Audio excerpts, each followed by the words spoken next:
Tuesday, July 1st, the exact middle of the year. 182 days gone, 182 days to go. I'm right in the middle, too. It's like I'm sitting on a seesaw. Lean one way and I'm a busy mother, lean the other way and I'm a harried writer. If I just had a week to finish the script. But no such luck. I've got 2 days.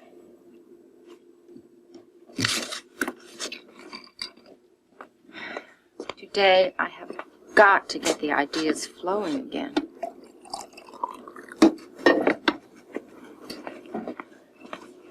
Somehow, I gotta get off dead center.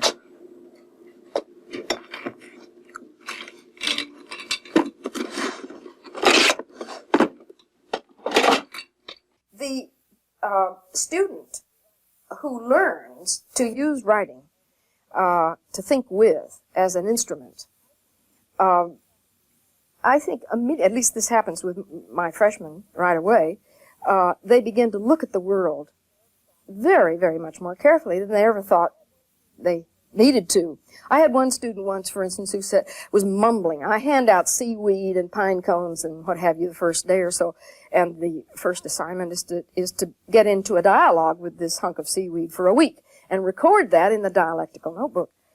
So I heard some discussion in the background. I said, what's up? And this gal said, well, I was just saying that I hadn't had an assignment like that since the 5th grade.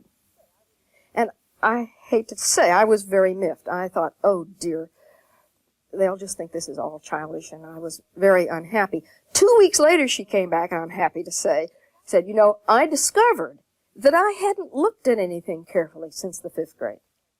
And when I have biochemists tell me that they have crackerjack students whose math is superb, who don't know how to look at something, whose powers of observation are totally undeveloped, then I'm able to tell my students, this course in composition is not, it's not a question of learning, you know, where to put the semicolon, although I love semicolons and I teach a lot about them.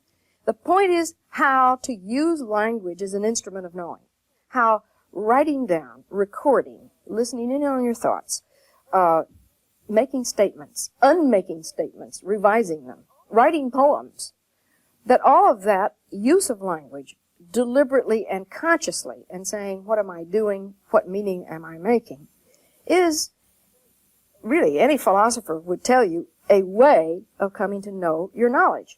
And therefore, that's the problem. I'm not really sure I know what I know. I just can't seem to focus. Let's see. Daybooks.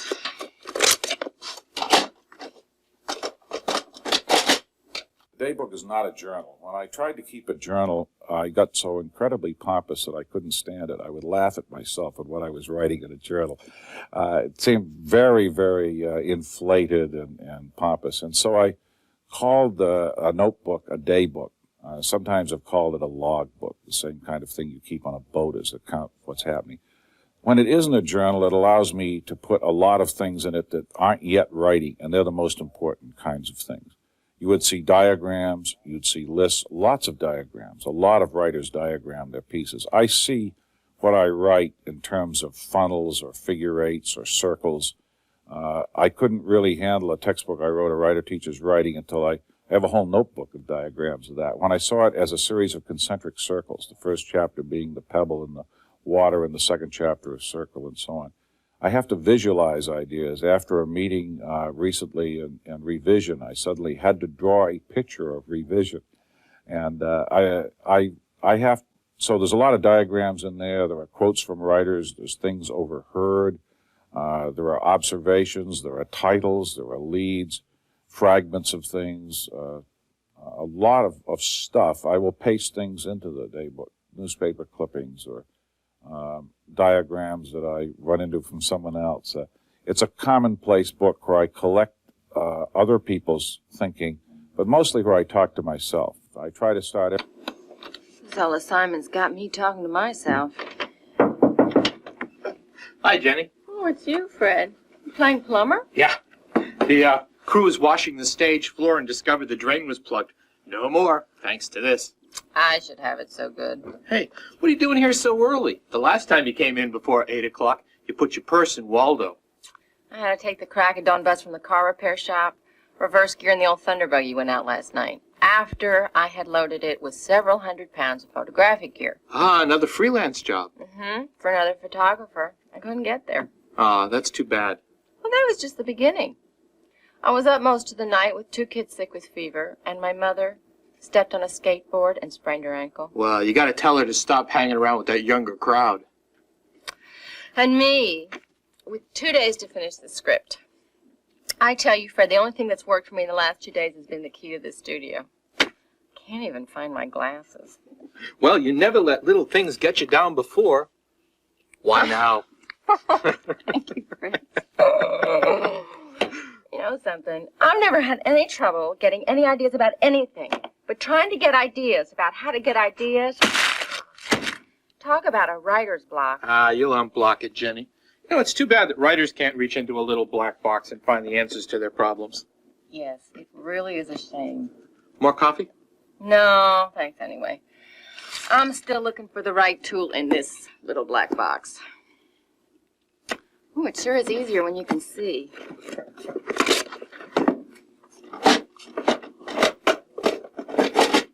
There's another writer friend of mine who's called upon to speak quite often on this, and he always mentions during the course of the conversation that for $60 a month, there's a place in Schenectady that you write to, and you get 2 ideas a week from them. And always at the end of it, the newspapermen, the others crowd around and say, oh, by the way, can I have the address of that place in Schenectady? The place in Schenectady better be in your head.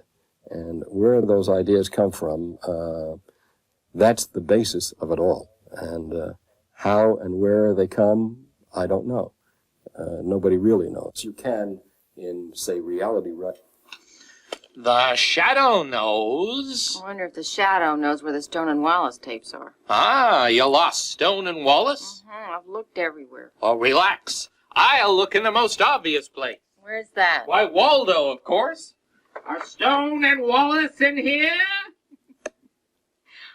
Oh, Fred. And that's what we're going to be doing today, discussing different techniques for generating ideas. It really isn't difficult. Oh, hi, Jenny. How goes it? Jennifer, you're here early. I had some work to do. So I see. You're working on a paper drive? Just don't push it, Oh, Nora. guess not. Oh, well. Good morning, all. Oh, I reviewed a great tape last night. It's perfect for Jenny's script on discovering ideas. Stone and Wallace? How do you know?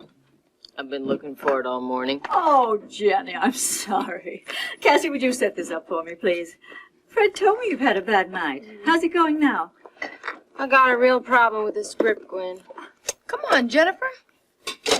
You're always the idea person around here. So what's wrong? Well, I've never had any problem with the subject. I mean, I've always been able to come up with tons of ideas.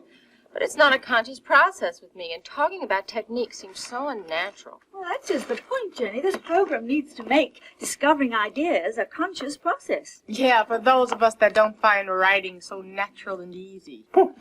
Besides, it wouldn't hurt to become conscious of the techniques. You've probably been using them all along without even knowing it.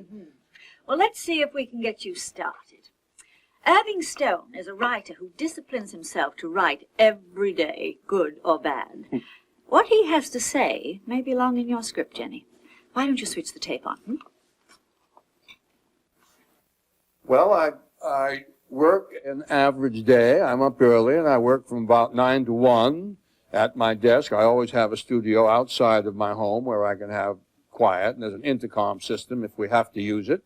I have lunch and then a swim, or swim and a lunch in that version. And then I go back to work and work until about 5:30, or when I get tired, or when I finish a section. I write in longhand, pen and ink on long yellow pads, and I make hundreds of corrections and write on the back X, Y, Z to correct them. And then I make side notes of things that I want to put in the future. Then I get a typescript from my secretary who can read my handwriting, because I can't very well.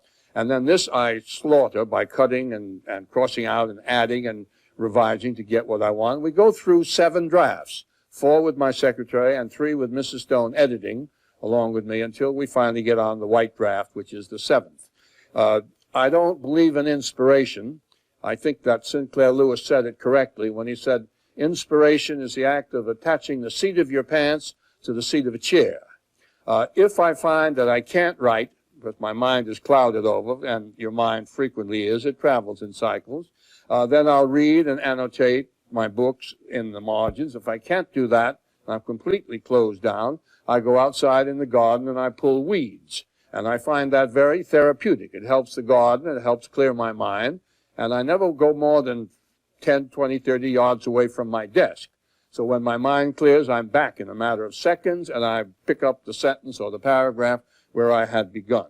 In a sentence, I think that writing is an art and a profession, but it's also a job, and you have to work at it about 365 days out of the year until you get your story completed or your book completed in the polished form that you want it. Now hold your comments. I want you to hear the thoughts of another writer, Irving Wallace. Ha ha! A tale of two Irvings. Oh. I've always kept a journal, a daily journal. In fact, every year I buy a ledger. I can show it to you. It's about this big. And I fill one page for every day of the year. That day, at the end of that day, it is not an emotional or journal. It's a journal about what happened to me that day. Because I find often that triggers later on when I want to look up, triggers something I've forgotten. Yet it's not so long. If a journal's too long, you get exhausted by it and you give it up. People are always giving up the diaries or the journals. But if you have to do only one page every day, that's nothing. And I then discovered that David and Amy were both keeping journals, maybe because the old man did. And they kept different kinds of journals, I must say. They wrote longer ones, and they kept them by hand, and they wrote more, what should I say, subjective, emotional, how they felt that day, their problems with the opposite sex, whatever came to their mind that was important. The value of keeping a journal turned out to be, I could see, that they weren't afraid of putting things on paper. They got used to writing every day on paper. And when the time came to write a book, it was nothing. Most people are scared by blank sheets of paper, and that wonderful language they have in their heads gets very clumsy when you have to bring it from here down to a blank sheet of paper. Somehow you can't write what you're thinking. That's the tough part of writing. But if you're keeping a journal every day, you're very comfortable with a blank sheet of paper. I think that anybody who's getting into writing might do well to keep a journal, as so many writers have all through history, only for the fact that it makes it easier for you to write. Wallace is right. Journals and all those other techniques for generating ideas are important because it helps the writer master the fear of the blank page. And make it easier to begin. Well, I really like what Stone said about going out and pulling weeds when the writing just won't come. Well, I gotta go to the repair shop and get my car. Somehow, I think pulling weeds beats pushing cars. Is her problem anyway? You should know, Norm. Jenny's out in the weed patch now. Well, I just wish she'd taken the time to eat something. Hunger motivates a lot of writers. Well, I wouldn't know about that myself, but maybe she'll feel better once she gets her car back. I wish I could help her. Yeah, once you get going and you're on a roll, it's kind of hard to remember how tough it is to get started. Yeah, but the only thing that can explain Jenny being stuck is a tight deadline and her personal problems. But remember, personal problems and deadlines aren't a new invention. Everyone, writer, student, pro, we all have to learn to deal with it. Well, I'm not a writer, but maybe there's some way to remind Jenny about what she does know. Yeah. Well, I agree. But let's be subtle about it. She may need a little help, but what she doesn't need is any pressure. Now, come on. We've got to get back to work. Slave driver.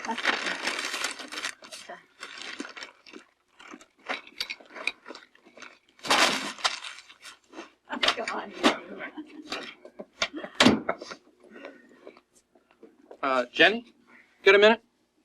Sure. I'm going nowhere. Remember, you said you'd help me with that speech. Speech? Who was it for again? Oh, you know, it's for the Downtown Business Club. I'm supposed to talk about my involvement with the foster parents program. It's a chance to help some deserving kids, and I don't want to blow it. But I don't know where to begin. Oh, yeah. Oh, you shouldn't worry about that, Fred. You know all you need to know about the subject. You just don't know it. Okay. How can I find out? All right, Fred. Sit down. Sometimes just listing some of the aspects of a subject will get you started. But there's also a more sophisticated kind of listing. It's called clustering. Clustering. Well, okay, how do you do it? Here, let's start with your topic. Foster Parents Program. Okay, now that suggests at least 2 groups of people, right? What do you mean? Oh, wait a minute, I see. You mean parents and children. Mm-hmm. Now, what are some of the characteristics of the kids? Well, let's see. Some of them are orphans.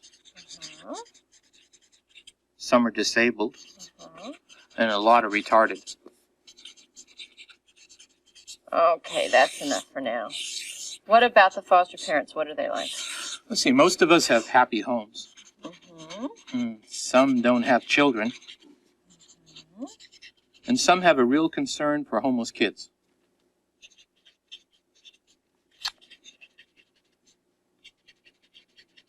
All right, now when you use the clustering techniques, you try to make all of the elements relate. So, let's go back to the central circle. How does the foster parents program tie in all of these elements? Oh, I've got it.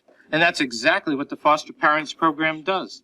It matches homeless children with folks who have homes and want a child or another one. Yeah, I can take it from here. Right. Thanks for getting me started. Sure, Fred. And good luck with your project. I'll need it. Congratulations. Nice work. That was a great short course in clustering. Fred shows all the signs of someone ready to write and eager to get started as soon as he has a starting point. Funny how easy it is to come up with ideas for somebody else. But when you're staring at your own blank sheet of paper. Oh. But you just proved you don't have to face writing alone, unless you want to. No, I don't want to. Cassie, will you come and join us here? Let's review brainstorming. You know, Jenny, that's a very good group technique. Maybe something you could use in your show. Okay, it's got to be better than staring at a blank sheet of paper. Gwen, I don't seem to see much difference between brainstorming and clustering. Well, they're both very good for discovering ideas, but I can think of 2 differences.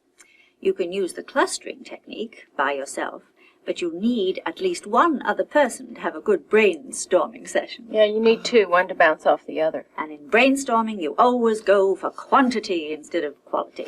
That's probably why I'm not too good at brainstorming. If I don't push for quality, well, believe it or not, my writing can stink. Remember, though, that brainstorming is a form of pre-writing. One of the last things you do when you're brainstorming is to make negative judgments like that. No idea stinks when you're listing all the approaches you can think of. What you have to do is to shift into a neutral gear. All right, neutral. Stinks was the wrong word. I should have said smells. But what's in a name? That writer we call Norm, by any other name, would smell the same. And retain that dear perfection which he owes. Oh, enough of that. Let's see. Now, there are only 3 rules for brainstorming. First of all, you start with any word or idea. Second, you jot down any ideas that occur to you. And third, for a certain period of time, say 15 minutes, you don't evaluate. Once I remember when I was working for an ad agency, we were watching a group of people brainstorming. Fascinating problem. They were designing a wild animal park. No kidding. Yeah. The problem was how to get a lot of cars through an area in such a way that would allow the people to see all the animals, but still protect the cars from a mad rhino. One guy said it reminded him of Army maneuvers. Army maneuvers? Yeah. Moving units through hostile territories with as much order as possible. One of the women there said it reminded her of a necklace of pearls. Lots of similar shaped things spaced very precisely on a string. And as weird as that sounds, the engineer of the group got very excited about the idea. Turns out they built a skylift right through the whole park. A string of cars evenly spaced that safely carried the people over the wild animals. That's a good solution. But I guess the technique does seem pretty silly sometimes. Yes, it does. But that's a good sign. Sometimes we get so serious about this business of writing that we can't loosen up to generate new thoughts of ideas. Jenny, you're taking a photography course, aren't you? When I can get there, why? Well, you know how professional photographers work. Hmm?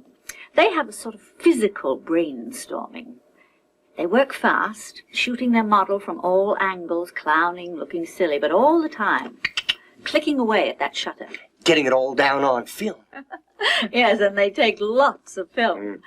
But what makes this approach professional is not that all the pictures turn out to be good, far from it, but that the photographer is constantly discovering his subject and collecting a quantity of shots in the time available, so that later he's reasonably sure that he has exactly what he wants.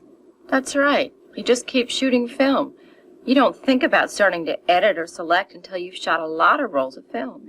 And student writers need to learn to hold off the urge to edit and revise until they have got a quantity of ideas. These pre-writing techniques really aren't a waste of time just because you don't have something neat to hand it to the teacher at the end of them. It's all part of the process. Well, I'll think about putting brainstorming in the script. But believe me, my process isn't even close to producing anything neat for anyone. Okay, honey, I'm leaving now. I'll see you later. Mwah. Bye-bye. Good morning. Bye. See you guys tomorrow. Bye-bye. Drive safely. Jenny, you want to play a game? No, thanks, Cassie. I'm too tired. It's a game with a point. I learned it in English class. It could help you get started. Okay, I'll go first. Suggest an image to me. Any image at all. How about a great blank white wall? Okay, that's fine. A great blank white wall. Looks just like a great blank wall to most people. But to the true graffiti artist, it looks like a blank to be filled in. It looks like a blank to be filled in because to the artist, it looks like a target, a blank canvas, a definite challenge. The artist waits until it's night, then takes a can of paint and paints and decorates the wall, displaying inks. Ha! Hey, that's great, Cassie. I mean, it might need a little polishing, but it's great. You sound just like Norm. Sure, it needs polishing, but that's not the point. The point is to leap into the subject. Now it's your turn. Okay, what's my line? Try this one. Unlocking ideas. Give me another one. Against the rules, come on. Unlocking ideas. Unlocking ideas. Unlocking ideas is like taking money out of a savings account. A journal is like a savings account. In a savings account, you deposit something regularly. You do the same thing with a journal. For a writer, a journal can be protection against days when she's short on ideas, against deadlines and dead times. The journal draws interest for the busy writer to dip into in times of need. All right. Sounds like the beginnings of an A paper to me. That's not a game, Cassie. It's a technique called free writing. You don't say. Now, Jenny, see if you can summarize what you've written into one sentence. Oh, you. How does this sound? A journal is like a savings account of ideas. Right. Peter Elbow, a teacher in one of our research books, calls that sentence the center of gravity. And he calls the whole technique focused free writing. I don't know why I didn't think of this sooner. The journal can be the center of gravity for any writer. Yeah. Sometimes it can help you get started. Well, I have got to run. Oh, wait a second. I'll give you a ride. You and I have a date tonight. Morning. Oh, looks like things are back to normal. At least Lowry is back on Lowry time. Better late than... Nope. No negative thoughts. Better late than later. Now, gather round, everybody. I've got some announcements to make.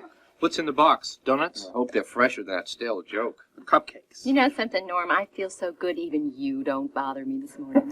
And this is why... Cream puffs. We can't wait to hear. First of all, the kids slept through the night. Second, my mother is cleaning the house on her crutches. And third, I've got a script on the trials of one stuck writer who needed to generate ideas. Ta-da! All right. And now I've got some thank yous to hand out. Fred, thank you for letting me teach when I couldn't learn. Well, we all have to cluster together. Just eat, Fred.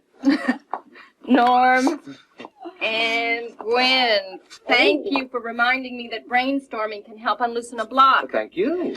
And Cassie, thanks for the free writing game. It really helped unstick me. Well, here goes the diet. And now comes the work. So I realized anybody could generate ideas on a good day, but that the techniques for discovering ideas were for people who couldn't take a day off from life. My script is about yesterday and today, about writing the way it really happens, even when you can't see how to start, right smack in the middle of things.